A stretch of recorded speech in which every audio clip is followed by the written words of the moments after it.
ਸਤਿ ਸ੍ਰੀ ਅਕਾਲ। ਸਾਹਿਤਕ ਸੱਥ ਚੈਨਲ 'ਤੇ ਆਪ ਜੀ ਦਾ ਸਵਾਗਤ। ਮੈਂ ਹਾਂ ਹਰਮੀਤ ਕੌਰ। ਅੱਜ ਦੀ ਕਲਾਸ ਵਿੱਚ ਅਸੀਂ ਡਾਕਟਰ ਹਰਚਰਨ ਸਿੰਘ ਦੇ ਜੀਵਨ, ਰਚਨਾ ਪ੍ਰਕਿਰਿਆ ਅਤੇ ਜ਼ਫਰਨਾਮਾ ਇਕਾਂਗੀ ਦੀ ਸਾਹਿਤਕ ਆਲੋਚਨਾ ਕਰਨ ਲਈ ਹਾਜ਼ਰ ਹੋਏ ਹਾਂ। ਇਸ ਤੋਂ ਪਹਿਲਾਂ ਕਿ ਚਰਚਾ ਸ਼ੁਰੂ ਕੀਤੀ ਜਾਵੇ, ਚੈਨਲ 'ਤੇ ਨਵੇਂ ਜੁੜੇ ਵਿਦਿਆਰਥੀ ਚੈਨਲ ਨੂੰ ਸਬਸਕ੍ਰਾਈਬ ਕਰਨ ਦੇ ਨਾਲ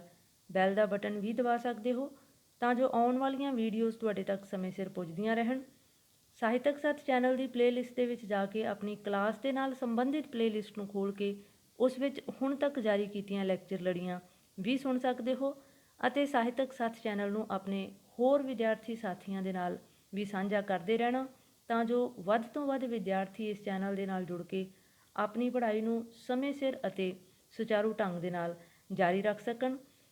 ਸੋ ਆਓ ਜੁੜਦੇ ਹਾਂ ਅੱਜ ਦੀ ਕਲਾਸ ਦੇ ਨਾਲ। ਡਾਕਟਰ ਹਰਚਰਨ ਸਿੰਘ ਇੱਕ ਅਜਿਹੀ ਪ੍ਰਤਿਭਾਸ਼ੀਲ ਸ਼ਖਸੀਅਤ ਹਨ ਜਿਨ੍ਹਾਂ ਨੂੰ ਈਸ਼ਵਰ ਚੰਦਰ ਨੰਦਾ ਦਾ ਸਾਹਿਤਕ ਜਾਨਸ਼ੀਨ ਕਿਹਾ ਜਾ ਸਕਦਾ ਹੈ। ਇਹਨਾਂ ਨੇ ਮਿਸਿਜ਼ ਨੌਰਾ ਰਿਚਰਡ ਦੇ ਪ੍ਰਭਾਵ ਅਧੀਨ ਪੰਜਾਬੀ ਨਾਟਕ ਖੇਤਰ ਦੇ ਵਿੱਚ ਕਦਮ ਰੱਖਿਆ ਅਤੇ ਇਹਨਾਂ ਦਾ ਪਹਿਲਾ ਇਕਾਂਗੀ 1936 ਈਸਵੀ ਦੇ ਵਿੱਚ ਇਹਨਾਂ ਨੇ ਗੰਗਾ ਰਾਮ ਨਾਮ ਹੇਠ ਲਿਖਿਆ। ਹਾਲਾਂਕਿ ਉਹ ਇਕਾਂਗੀ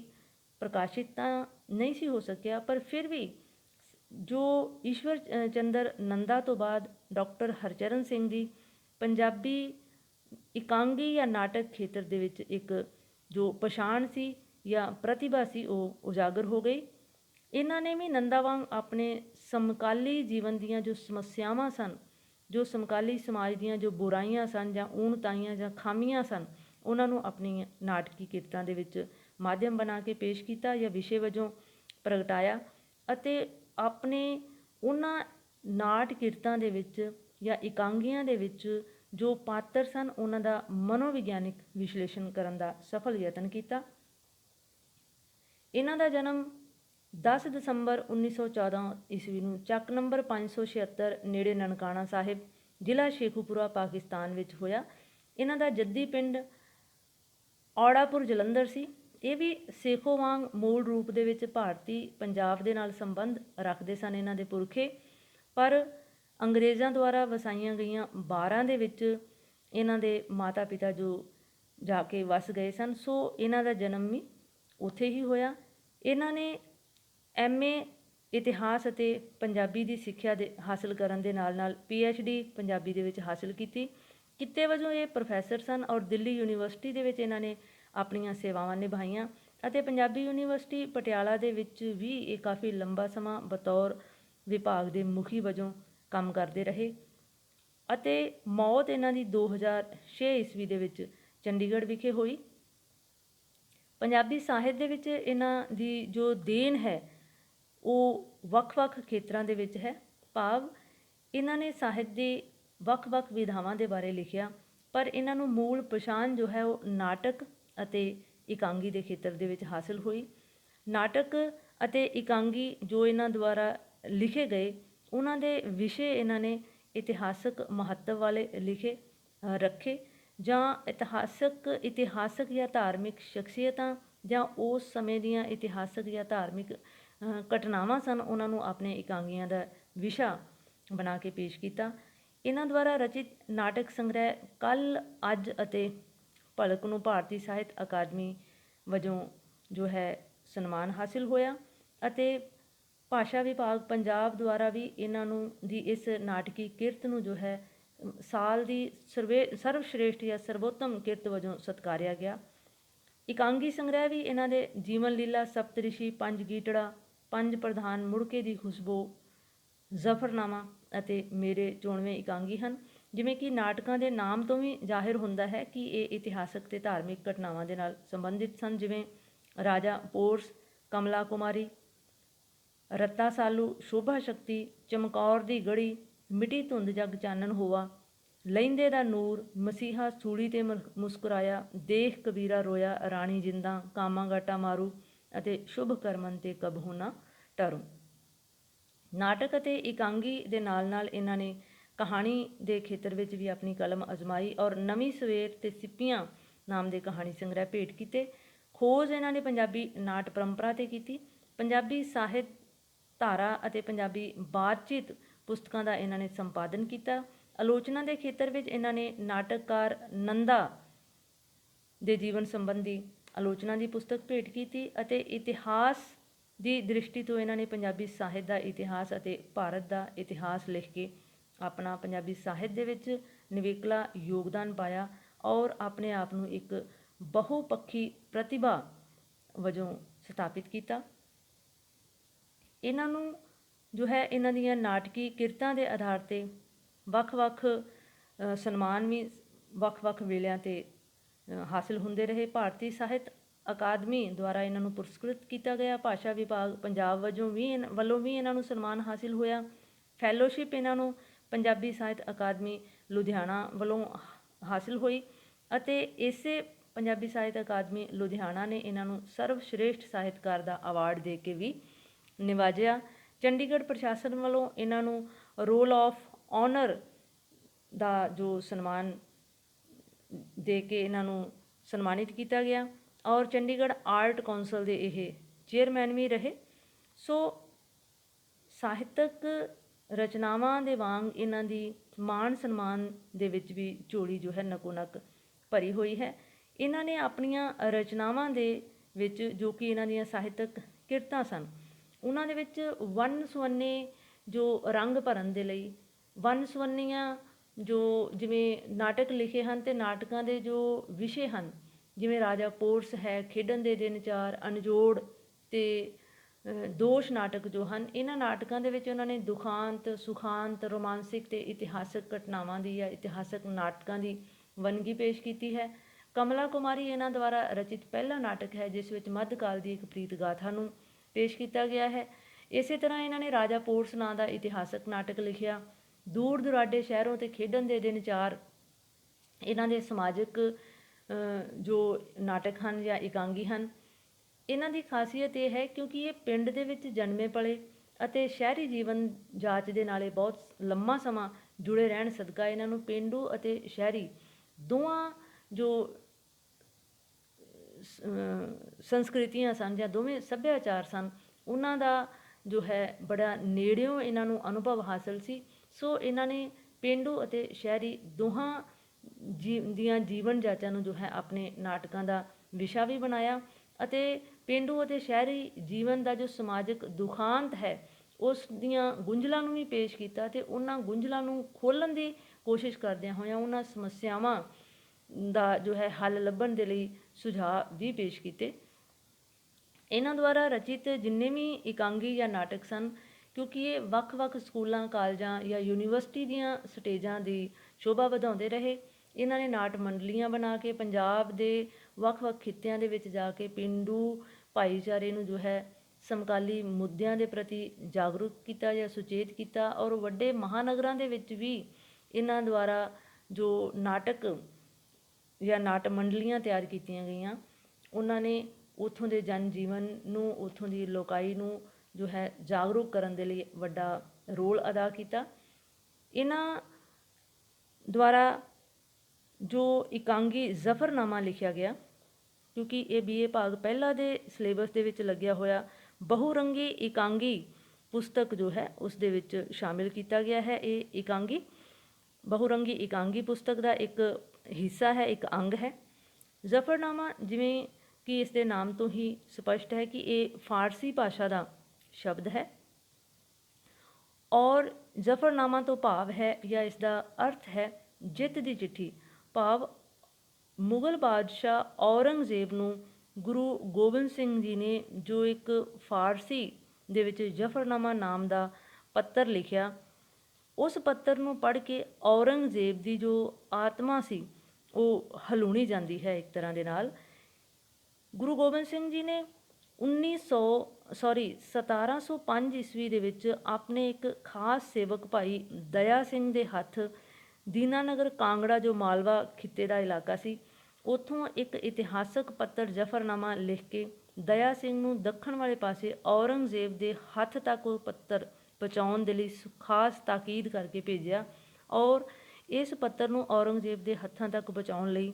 ਭਾਈ ਦਇਆ ਸਿੰਘ ਨੂੰ 6 ਮਹੀਨੇ ਤੱਕ ਦਾ ਇੰਤਜ਼ਾਰ ਕਰਨਾ ਪਿਆ। ਇਸ ਜ਼ਫਰਨਾਮਾ ਇਕਾਂਗੀ ਦੇ ਵਿੱਚ ਡਾਕਟਰ ਹਰਚਰਨ ਸਿੰਘ ਨੇ ਕਿਉਂਕਿ 1966 ਦੇ ਵਿੱਚ ਗੁਰੂ ਗੋਬਿੰਦ ਸਿੰਘ ਜੀ ਦਾ 300 ਸਾਲਾ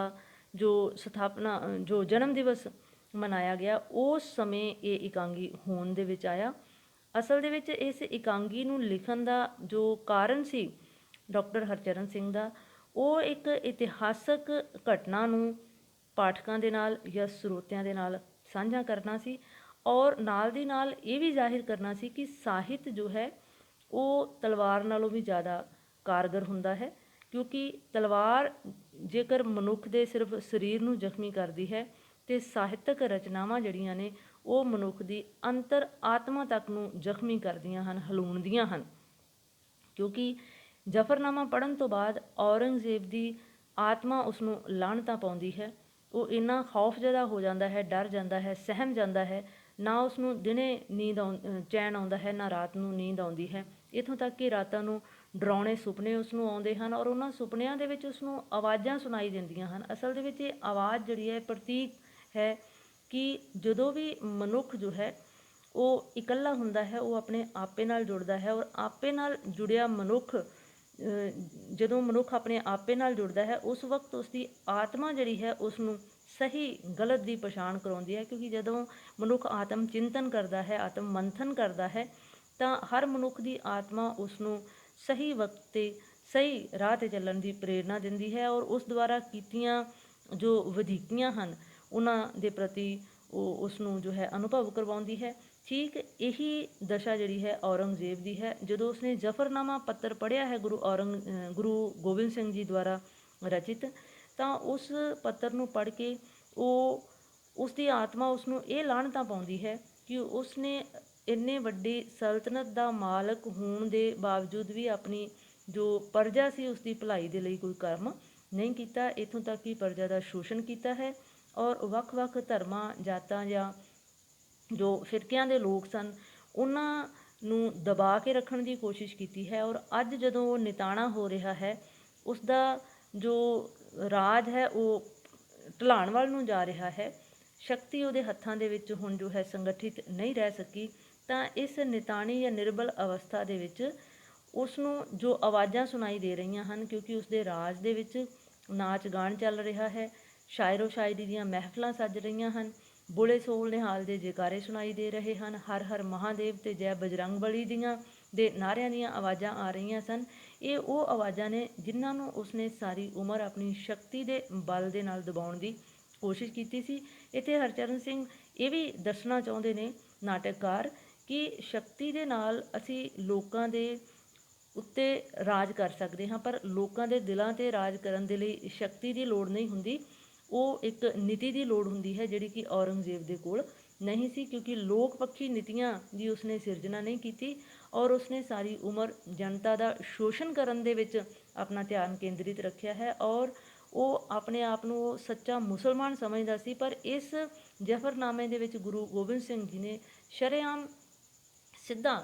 ਔਰੰਗਜ਼ੇਬ ਨੂੰ ਮੁਖਾਤਿਬ ਹੋ ਕੇ ਕਿਹਾ ਹੈ ਕਿ ਉਹ ਇੱਕ ਸੱਚਾ ਮੁਸਲਮਾਨ ਹੋਣ ਦਾ ਕਿਰਦਾਰ ਨਿਭਾ ਹੀ ਨਹੀਂ ਸਕਿਆ।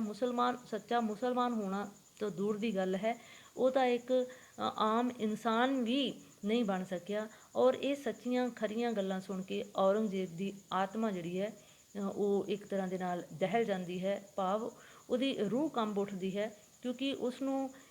ਜੋ ਹੈ ਹੁਣ ਇਸ ਤਰ੍ਹਾਂ ਨਜ਼ਰ ਆ ਰਿਹਾ ਹੈ ਜਾਂ ਇਸ ਤਰ੍ਹਾਂ ਮਹਿਸੂਸ ਹੋ ਰਿਹਾ, ਉਹ ਅਨੁਭਵ ਕਰ ਰਿਹਾ ਹੈ ਕਿ ਇਹ ਸਾਰੀਆਂ ਜੋ ਖਰੀਆਂ ਗੱਲਾਂ ਜੋ ਗੁਰੂ ਗੋਬਿੰਦ ਸਿੰਘ ਜੀ ਨੇ, ਜਿਨ੍ਹਾਂ ਨੂੰ ਉਹ ਸਿੱਖਾਂ ਦੇ ਪੀਰ ਕਹਿ ਰਿਹਾ ਹੈ, ਜੋ ਕਹੀਆਂ ਹਨ, ਕਿਉਂਕਿ ਇਹ ਅੰਦਰੋਂ ਕਿਉਂਕਿ ਉਹ ਧਰਮੀ ਵੀ ਹੈ, ਤਾਂ ਉਸਨੂੰ ਲੱਗ ਰਿਹਾ ਹੈ ਕਿ ਉਹਨਾਂ ਪੀਰਾਂ ਦੀ ਜਿਹੜੀ ਬਦਦੁਆ ਹੈ ਉਹ ਉਸਨੂੰ ਲੈ ਡੁੱਬੇਗੀ। ਇਸ ਲਈ ਉਹ ਇੰਨਾ ਬੇਚੈਨ ਹੈ, ਕਿਉਂਕਿ ਉਸਨੂੰ ਲੱਗ ਰਿਹਾ ਹੈ ਕਿ ਉਸਨੇ ਰਾਜਗੱਦੀ ਹਾਸਿਲ ਕਰਨ ਦੇ ਲਈ ਜੋ ਵਧੀਕੀਆਂ ਆਪਣੇ ਪਰਿਵਾਰ ਦੇ ਨਾਲ ਕੀਤੀਆਂ ਸਨ, ਉਹ ਵਧੀਕੀਆਂ ਕਿਤੇ ਉਸਦੀ ਔਲਾਦ ਵੀ ਅੱਗੋਂ ਉਸੇ ਤਰ੍ਹਾਂ ਉਸਦੇ ਨਾਲ ਜਾਂ ਉਸਦੇ ਪੁੱਤਰਾਂ ਦੇ ਨਾਲ ਜਾਂ ਉਸਦੀ ਪਤਨੀ ਦੇ ਨਾਲ ਨਾ ਕਰੇ। ਇਸ ਗੱਲ ਦਾ ਉਸਨੂੰ ਡਰ ਸਤਾ ਰਿਹਾ ਹੈ। ਇਸੇ ਕਰਕੇ ਉਹ ਆਪਣੀ ਬੇਟੀ ਜੀਨਤ ਨੂੰ ਵਸੀਅਤ ਲਿਖਣ ਦੇ ਵਿੱਚ ਸਹਾਇਤਾ ਕਰਨ ਦੇ ਲਈ ਗੁਜ਼ਾਰਿਸ਼ ਵੀ ਕਰਦਾ ਹੈ। ਉਸਦੀ ਬੇਟੀ ਜੀਨਤ ਵੀ ਉਸ ਦੀਆਂ ਭਾਵ ਜੀਨਤ ਦੀਆਂ ਨਜ਼ਰਾਂ ਦੇ ਵਿੱਚ ਵੀ ਉਹ ਆਪਣੇ ਆਪ ਨੂੰ ਗੁਨਾਹਗਾਰ ਸਮਝ ਰਿਹਾ ਹੈ, ਕਿਉਂਕਿ ਉਸਨੂੰ ਪਤਾ ਹੈ ਕਿ ਜੀਨਤ ਜੋ ਹੈ ਉਹ ਉਸਦੀ ਇਸ ਫਿਤਰਤ ਨੂੰ ਕਦੇ ਵੀ ਸਵੀਕਾਰ ਨਹੀਂ ਕਰੇਗੀ, ਕਿਉਂਕਿ ਉਸ ਦੇ ਰਾਜ ਦੇ ਵਿੱਚ ਗੁਰੂ ਗੋਬਿੰਦ ਸਿੰਘ ਜੀ ਦਾ ਜੋ 4 ਸਾਹਿਬਜ਼ਾਦੇ ਸਨ ਉਹ ਸ਼ਹਾਦਤਾਂ ਪਾ ਜਾਂਦੇ ਹਨ। ਮਾਤਾ ਗੁਜਰੀ ਸ਼ਹਾਦਤ ਪਾ ਜਾਂਦੇ ਹਨ। ਉਹਨਾਂ ਦੇ ਪਿਤਾ ਗੁਰੂ ਤੇਗ ਬਹਾਦਰ ਜੀ ਦੀ ਸ਼ਹਾਦਤ ਵੀ ਔਰੰਗਜ਼ੇਬ ਦੇ ਰਾਜ ਦੇ ਵਿੱਚ ਹੋਈ ਹੈ। ਇਸ ਲਈ ਉਹ ਹੁਣ ਆਪਣੇ ਆਪ ਨੂੰ ਬਹੁਤ ਵੱਡਾ ਗੁਨਾਹਗਾਰ ਸਮਝ ਰਿਹਾ ਹੈ ਅਤੇ ਇਹਨਾਂ ਗੁਨਾਹਾਂ ਤੋਂ ਮੁਕਤ ਹੋਣ ਦੇ ਲਈ ਉਹ ਗੁਰੂ ਗੋਬਿੰਦ ਸਿੰਘ ਜੀ ਦੇ ਨਾਲ ਸੁਲ੍ਹਾ ਕਰਨਾ ਚਾਹੁੰਦਾ ਹੈ। ਭਾਵ ਅੰਦਰੋਂ ਉਸਦੇ ਮਨ ਦੇ ਵਿੱਚ ਸੁਲ੍ਹਾ ਕਰਨ ਦੇ ਵਿਚਾਰ ਪੈਦਾ ਹੋ ਰਹੇ ਹਨ। ਇਸ ਤਰ੍ਹਾਂ ਡਾਕਟਰ ਹਰਚਰਨ ਸਿੰਘ ਨੇ ਇਸ ਜ਼ਫਰਨਾਮਾ ਨਾਟਕ ਦੇ ਰਾਹੀਂ, ਇਕਾਂਗੀ ਦੇ ਰਾਹੀਂ ਇਹ ਦਰਸਾਉਣ ਦਾ ਯਤਨ ਕੀਤਾ ਹੈ ਕਿ ਸਾਹਿਤ ਦੇ ਵਿੱਚ ਤਲਵਾਰ ਨਾਲੋਂ ਵੀ ਕਿਤੇ ਵਧੇਰੇ ਸ਼ਕਤੀ ਹੁੰਦੀ ਹੈ। ਇਸ ਤੋਂ ਬਾਅਦ ਆ ਜਾਂਦਾ ਹੈ ਇਕਾਂਗੀ ਦਾ ਪਲਾਟ ਜਾਂ ਗੋਂਦ, ਕਿਉਂਕਿ ਪਲਾਟ ਇੱਕ ਅਜਿਹਾ ਫਰੇਮ ਹੈ ਜਿਸ ਦੇ ਵਿੱਚ ਇਕਾਂਗੀ ਦੀ ਕਹਾਣੀ ਦੀਆਂ ਸਾਰੀਆਂ ਤੰਦਾਂ ਨੂੰ ਸਿਲਸਿਲੇਵਾਰ ਫਿੱਟ ਕੀਤਾ ਜਾਂਦਾ ਹੈ। ਔਰ ਪਲਾਟ ਦੀ ਦ੍ਰਿਸ਼ਟੀ ਤੋਂ ਜੋ ਜ਼ਫਰਨਾਮਾ ਇਕਾਂਗੀ ਹੈ ਇੱਕ ਸਫਲ ਪਲਾਟ ਦਾ ਦਰਜਾ ਅਖਤਿਆਰ ਕਰ ਗਿਆ ਹੈ, ਕਿਉਂਕਿ ਇਸ ਦਾ ਪਲਾਟ ਬੜਾ ਗੰਭੀਰ ਹੈ, ਰੋਮਾਂਟਿਕ ਵੀ ਹੈ, ਉਤਸੁਕਤਾ ਭਰਪੂਰ ਅਤੇ ਅਦਭੁਤ ਜੋ ਘਟਨਾਵਾਂ ਹਨ ਇਸ ਦੇ ਵਿੱਚ ਵਾਪਰ ਰਹੀਆਂ ਹਨ, ਜਿਸ ਦਾ ਸਿੱਧਾ ਸੰਬੰਧ ਜੋ ਹੈ ਔਰੰਗਜ਼ੇਬ ਦੀ ਵਿਗੜੀ ਹੋਈ ਮਾਨਸਿਕ ਸਥਿਤੀ ਦੇ ਨਾਲ ਹੈ, ਮਾਨਸਿਕ ਦਸ਼ਾ ਦੇ ਨਾਲ ਹੈ। ਔਰ ਸਾਰੀਆਂ ਘਟਨਾਵਾਂ ਜਿਹੜੀਆਂ ਨੇ ਉਹ ਔਰੰਗਜ਼ੇਬ ਦੇ ਮਨ ਦੇ ਵਿੱਚ ਵਾਪਰ ਰਹੀਆਂ ਨੇ। ਅਸਲ ਦੇ ਵਿੱਚ ਮੰਚ ਦੇ ਉੱਤੇ ਵਾਪਰਨਾ ਭਾਵ ਅਸਲ ਦੇ ਵਿੱਚ ਇਹ ਸਾਰੀਆਂ ਘਟਨਾਵਾਂ ਔਰੰਗਜ਼ੇਬ ਦੀ ਮਾਨਸਿਕ ਦਸ਼ਾ ਨੂੰ ਪਾਠਕਾਂ ਦੇ ਸਾਹਮਣੇ ਔਰ ਦਰਸ਼ਕਾਂ ਦੇ ਸਾਹਮਣੇ ਉਜਾਗਰ ਕਰ ਰਹੀਆਂ ਨੇ। ਇਸ ਲਈ ਇਸ ਦਾ ਪਲਾਟ ਜੋ ਹੈ ਉਹ ਬੜਾ ਮਨੋਵਿਗਿਆਨਿਕ ਹੋ ਨਿਬੜਿਆ ਹੈ। ਇਸ ਤੋਂ ਬਾਅਦ ਆ ਜਾਂਦਾ ਹੈ ਪਾਤਰ ਚਿੱਤਰਨ, ਕਿਉਂਕਿ ਸਾਰੀ ਇਕਾਂਗੀ ਦੇ ਵਿੱਚ ਔਰੰਗਜ਼ੇਬ ਇੱਕ ਮੁੱਖ ਪਾਤਰ ਦੇ ਰੂਪ ਦੇ ਵਿੱਚ ਉਭਰਿਆ ਹੈ, ਜਿਸ ਤੋਂ ਜ਼ਾਹਿਰ ਹੁੰਦਾ ਹੈ ਕਿ ਉਹ ਬੜੇ ਭਾਵ ਰਾਜਗੱਦੀ ਦਾ ਮਾਲਕ ਹੈ, ਬੜੀ ਉਹਦੇ ਕੋਲ ਪਾਵਰ ਹੈ ਵੱਡੀ, ਕਿਉਂਕਿ ਗੱਦੀ ਦਾ ਮਾਲਕ ਹੈ, ਵੇਲੇ ਦਾ ਬਾਦਸ਼ਾਹ ਹੈ, ਸਮਰਾਟ ਹੈ। ਪਰ ਅਸਲੀ ਜੋ ਰਾਜ ਹੁੰਦਾ ਹੈ ਉਹ ਲੋਕਾਂ ਦੇ ਦਿਲਾਂ ਉੱਤੇ ਰਾਜ ਕਰਨ ਦੇ ਵਿੱਚ ਕਾਮਯਾਬ ਨਹੀਂ ਹੋ ਸਕਿਆ। ਔਰ ਇਸ ਗੱਲ ਦਾ ਜੋ ਹੈ ਉਸ ਨੂੰ ਅੰਤ ਦੇ ਵਿੱਚ ਬਹੁਤ ਹੀ ਇੱਕ ਤਰ੍ਹਾਂ ਦੇ ਨਾਲ ਉਹ ਗਿਲਟੀ ਫੀਲ ਕਰ ਰਿਹਾ ਹੈ, ਜਾਂ ਇੱਕ ਜੋ ਹੈ ਹੀਣ ਭਾਵਨਾ ਉਸ ਦੇ ਮਨ ਦੇ ਵਿੱਚ ਪੈਦਾ ਹੋ ਗਈ ਹੈ। ਉਹ ਸ਼ੱਕੀ ਸੁਭਾਅ ਦਾ ਵੀ ਹੈ, ਇੱਥੋਂ ਤੱਕ ਕਿ ਆਪਣੇ ਪਰਿਵਾਰਿਕ ਜੀਆਂ ਦੇ, ਆਪਣੀ ਪਤਨੀ ਦੇ ਉੱਤੇ, ਆਪਣੀ ਬੇਟੀ ਦੇ ਉੱਤੇ ਵੀ ਵਿਸ਼ਵਾਸ ਨਹੀਂ ਕਰ ਰਿਹਾ। ਔਰ ਜਦੋਂ ਉਸ ਦੀ ਬੇਟੀ ਜੀਨਤ ਜੋ ਹੈ ਉਸਨੂੰ ਨਮਾਜ਼ ਤੋਂ ਵਾਪਸ ਲੈ ਕੇ ਆਉਂਦੀ ਹੈ ਅਤੇ ਆਉਂਦਿਆਂ ਨੂੰ ਉਹ ਜੋ ਸ਼ਾਹੀ ਹਕੀਮ ਜਾਂ ਬੇਗਮ ਉਦੈਪੁਰੀ ਨੂੰ ਇਕੱਠਿਆਂ ਬੈਠਾ ਦੇਖ ਕੇ ਉਸ ਦੇ ਮਨ ਦੇ ਵਿੱਚ ਇੱਕ ਸ਼ੱਕ ਦਾ ਕੀੜਾ ਜਿਹਾ ਉਸ ਦੇ ਦਿਮਾਗ ਦੇ ਵਿੱਚ ਕੁਲਬਲਾ ਉੱਠਦਾ ਹੈ ਕਿ ਕਿਤੇ ਉਸ ਦੇ ਖਿਲਾਫ ਕੋਈ ਸਾਜ਼ਿਸ਼ ਤਾਂ ਨਹੀਂ ਹੋ ਰਹੀ। ਇਸ ਤਰ੍ਹਾਂ ਮੁੱਖ ਪਾਤਰ ਦੇ ਰੂਪ ਦੇ ਵਿੱਚ ਔਰੰਗਜ਼ੇਬ ਇਸ ਇਕਾਂਗੀ ਦਾ ਨਾਇਕ ਹੈ, ਔਰ ਉਸ ਦੀ ਬੇਟੀ ਜੀਨਤ, ਪਤਨੀ ਜੋ ਬੇਗਮ ਉਦੈਪੁਰੀ ਹੈ, ਸ਼ਾਹੀ ਹਕੀਮ ਜਾਂ ਹੋਰ ਸਾਰੇ ਛੋਟੇ ਮੋਟੇ ਜਿਹੜੇ ਪਾਤਰ ਨੇ ਉਹ ਪਾਤਰ ਔਰੰਗਜ਼ੇਬ ਦੇ ਚਰਿੱਤਰ ਨੂੰ ਜੋ ਹੈ ਉਹ ਉਘਾੜਨ ਦੇ ਵਿੱਚ ਸਹਾਈ ਸਿੱਧ ਹੋ ਰਹੇ ਨੇ। ਵਾਰਤਾਲਾਪ ਦੀ ਦ੍ਰਿਸ਼ਟੀ ਤੋਂ ਵੀ ਇਸ ਇਕਾਂਗੀ ਨੂੰ ਅਸੀਂ ਇੱਕ ਸਫਲ ਇਕਾਂਗੀ ਦਾ ਦਰਜਾ ਦੇ ਸਕਦੇ ਹਾਂ, ਕਿਉਂਕਿ ਇਸ ਇਕਾਂਗੀ ਦੇ ਵਿੱਚ ਵਾਰਤਾਲਾਪ ਬੜੇ ਚੁਸਤ ਅਤੇ ਪ੍ਰਭਾਵਸ਼ਾਲੀ ਹੋਣ ਦੇ ਨਾਲ ਨਾਲ ਕਹਾਣੀ ਦੀ ਗਤੀ ਨੂੰ ਅੱਗੇ ਤੋਰਨ ਦੇ ਵਿੱਚ ਪੂਰੇ ਸਹਾਈ ਹੋਏ ਹਨ। ਔਰ ਪਾਤਰਾਂ ਦੀ ਆਪਸੀ ਵਾਰਤਾਲਾਪ ਤੋਂ ਹੀ ਸਾਨੂੰ ਔਰੰਗਜ਼ੇਬ ਦੀ ਬੇਚੈਨੀ ਦੀ ਅਵਸਥਾ ਦਾ ਪਤਾ ਚੱਲਦਾ ਹੈ, ਔਰ ਵਾਰਤਾਲਾਪ ਤੋਂ ਹੀ ਸਾਨੂੰ ਇਹ ਵੀ ਜ਼ਾਹਿਰ ਹੁੰਦਾ ਹੈ ਕਿ ਉਸ ਦੀ ਬੇਟੀ ਜੀਨਤ ਜੋ ਹੈ ਉਹ ਕਿੰਨੀ ਬੇਬਾਕ ਹੈ। ਆਪਣੇ ਪਿਤਾ ਨੂੰ ਜੋ ਹੈ ਉਸ ਦੇ ਮੂੰਹ ਦੇ ਉੱਤੇ ਸੱਚ ਕਹਿਣ ਦੀ ਉਸ ਦੇ ਅੰਦਰ ਸਮਰੱਥਾ ਹੈ। ਵਾਤਾਵਰਣ ਦੀ ਦ੍ਰਿਸ਼ਟੀ ਤੋਂ ਵੀ ਇਸ ਇਕਾਂਗੀ ਨੂੰ ਅਸੀਂ ਇੱਕ ਸਫਲ ਇਕਾਂਗੀ ਕਹਿ ਸਕਦੇ ਹਾਂ। ਇਸ ਇਕਾਂਗੀ ਦੇ ਵਿੱਚ ਦੋ ਤਰ੍ਹਾਂ ਦਾ ਵਾਤਾਵਰਣ ਜੋ ਹੈ ਉੱਭਰ ਕੇ ਸਾਹਮਣੇ ਆਉਂਦਾ ਹੈ। ਇੱਕ ਤਾਂ ਔਰੰਗਜ਼ੇਬ ਦਾ ਮਾਨਸਿਕ ਵਾਤਾਵਰਣ ਜੋ ਹੈ, ਔਰ ਦੂਸਰਾ ਜੋ ਬਾਹਰੀ ਵਾਤਾਵਰਣ ਹੈ, ਕਿਉਂਕਿ ਔਰੰਗਜ਼ੇਬ ਦੇ ਰਾਜ ਦੇ ਵਿੱਚ ਕਿਸ ਤਰ੍ਹਾਂ ਅਨੁਸ਼ਾਸਨਹੀਨਤਾ ਫੈਲੀ ਹੋਈ ਹੈ, ਕਿਸ ਤਰ੍ਹਾਂ ਲੋਕ ਜਿਹੜੇ ਨੇ ਜ਼ੁਲਮ ਦੇ ਨਾਲ ਤਰਾਹ ਕਰ ਉੱਠੇ ਨੇ, ਔਰ ਕਿਸ ਤਰ੍ਹਾਂ ਜੋ ਇੱਕ ਬਹੁਤ ਸ਼ਕਤੀਸ਼ਾਲੀ ਬਾਦਸ਼ਾਹ ਦੇ ਰੂਪ ਦੇ ਵਿੱਚ ਕਿਸ ਤਰ੍ਹਾਂ ਉਸਨੇ ਲੰਬਾ ਸਮਾਂ ਲੋਕਾਂ ਦੇ ਉੱਤੇ ਜੋ ਹੈ ਆਪਣੀ ਸ਼ਕਤੀ ਦੇ ਨਾਲ ਰਾਜ ਕੀਤਾ ਸੀ, ਅਤੇ ਅੱਜ ਜੋ ਹੈ ਉਹ ਸ਼ਕਤੀਹੀਣ ਹੋਣ ਦੇ ਨਾਲ ਹੀ ਉਸ ਦੇ ਹੱਥ ਦੇ ਵਿੱਚੋਂ ਰਾਜ ਦੀ ਵਾਗਡੋਰ ਉਸ ਨੂੰ ਖਿਸਕਦੀ ਹੋਈ ਨਜ਼ਰ ਆ ਰਹੀ ਹੈ। ਉਸ ਨੂੰ ਡਰ ਸਤਾ ਰਿਹਾ ਹੈ ਕਿ ਜੋ ਕੁਝ ਉਸਨੇ ਆਪਣੇ ਪੁਰਖਿਆਂ ਦੇ ਨਾਲ ਕੀਤਾ ਸੀ, ਆਪਣੇ ਪਰਿਵਾਰ ਦੇ ਨਾਲ, ਕਿਤੇ ਉਹੀ ਘਟਨਾਵਾਂ ਉਸ ਦੇ ਵੰਸ਼ਜਾਂ ਵੱਲੋਂ, ਉਸ ਦੇ ਪੁੱਤਰਾਂ ਵੱਲੋਂ ਦੁਹਰਾਈਆਂ ਨਾ ਜਾਣ। ਇਹ ਗੱਲਾਂ ਸੁਣ ਕੇ ਇਹ ਗੱਲਾਂ ਸੋਚ ਕੇ ਉਹ ਬੜਾ ਬੇਚੈਨ ਹੈ। ਰੰਗਮੰਚ ਦੀ ਦ੍ਰਿਸ਼ਟੀ ਤੋਂ ਵੀ ਅਸੀਂ ਇਸ ਇਕਾਂਗੀ ਨੂੰ ਇੱਕ ਸਫਲ ਇਕਾਂਗੀ ਦਾ ਦਰਜਾ ਦੇ ਸਕਦੇ ਹਾਂ, ਕਿਉਂਕਿ